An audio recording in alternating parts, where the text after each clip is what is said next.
ઘણી એવી વસ્તુ હોય છે કે જે મોસ્ટ ઓફ કન્ટ્રીમાં બેન હોય છે પણ ઇન્ડિયામાં ઇઝીલી મળી જાય છે અને પાછી એવરગ્રીન ચાલતી હોય છે. આપણે ઇન્ડિયામાં લગભગ મોટાભાગના લોકો રબર ખાતા હોય. આ પેકેટ ફૂડ્સ ને એ બધું આવે ને એમાં સિન્થેટિક રબરનો યુઝ થાય છે. અને ચ્યુઇંગમ જે ખાસ એમાં પોલીઆઇસોબ્યુટિલિન નામનું કેમિકલ હોય છે અને એમાંથી ટાયર અને નટ્સ બોલ જે આવે ને રબરના એ બધું બનાવે. પણ ચાલ્યા કરે, લોકોને ખાવું જ છે તો પીઝા, બ્રેડ, ટોર્ટિલા, તો એનો ક્રેઝ અત્યારે વધારે ચાલે છે. પણ એમાંય તે પોટેશિયમ બ્રોમાઇડ નામનું તત્વ હોય છે જે પીઝાને સોફ્ટ બનાવે. તો એ કેન્સર પેદા કરે.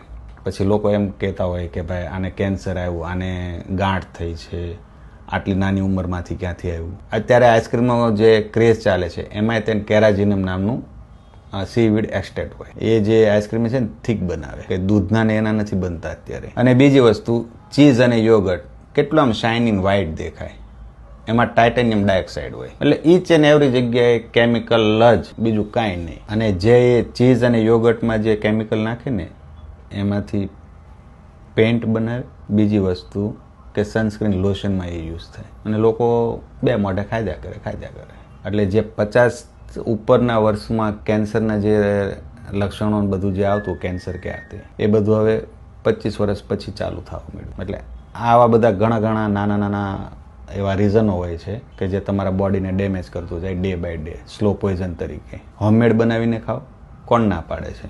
પણ એટલો લોકો પાસે ટાઈમ નથી.